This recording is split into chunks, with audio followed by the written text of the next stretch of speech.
Kitchen मध्ये नमस्ते। आजची recipe अद्रक वाळी चहा आणि गुळाची चहा, पण गुळाची चहा फाटणार नाही। तर पूर्णपणे रेसिपी बघा। इथे मी पाणी ठेवलेलं आहे 2 कप। पाणी छान असा गरम झाला पाहिजे। पाणी गरम झाल्यानंतर आहे ना इथे चहा पावडर टाकलेली आहे 1 चमचा। चहा पावडर पण छान अशी पाण्यामध्ये बॉईल झाली पाहिजे आणि पूर्णपणे टेस्ट उतरला पाहिजे। इथे 1 चमचा आहे ना अद्रक किसून घेतलेला आहे। अद्रक पण छान असं आहे ना पाण्यामध्ये उकळलं पाहिजे, म्हणजे एक जीव एकत्र झाल्यानंतर टेस्ट खूप छान येतो। आणि तुम्ही पूर्णपणे रेसिपी बघा। गुळाचा चहा आहे पण गुळाचा चहा फाटणार नाही। तुम्ही ती आहे ना आपण काय करायचं, छान असं उकळी काढलेली आहे। इथे उकळी छान आलेली आहे। 1-2 मिनिटं आहे ना चहा पावडर टाकल्यानंतर आणि अद्रक टाकल्यानंतर छान अशी उकळी काढायची। उकळी काढल्यानंतर फाटत नाही।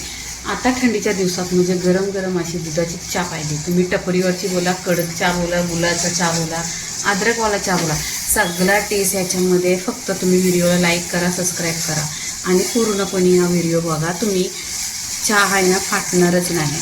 इथे मी 1 कप दूध टाकलेलं आहे, जास्त दूध पण नाही टाकायचं आहे।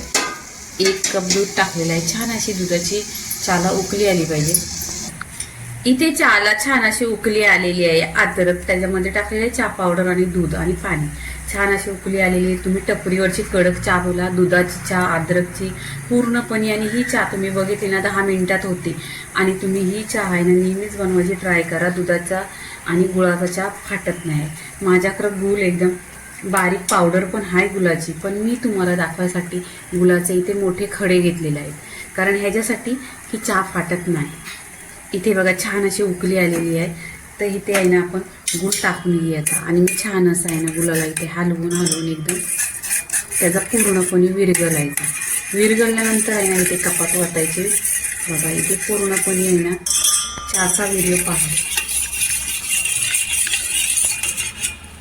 आणि तुम्ही नाही इथे हलवली ना तरी पण काय करायचं, तो विरघळून जाईल। तुम्हाला लवकर पियाची अशी करत असं हे करायचं, नाही तर तो विरघळतो। बघा आता बऱ्यापैकी कमी विरघळलं आहे। आणि इथे पहा, तुम्ही चहा फाटलेली नाही तर माझ्या चॅनलला लाईक करा, सबस्क्राईब करा। आणि खूप टेस्टी लागते। आणि या थंडीच्या दिवसात असे अद्रकची चहा तुम्ही पियाची। आणि कशी वाटली चहा हे पण कमेंट करा। इथे बघा पूर्णपणे गूळ इथं विरघळलेला आहे। आता आपण इथे चहा ओतून घ्यायची कपामध्ये।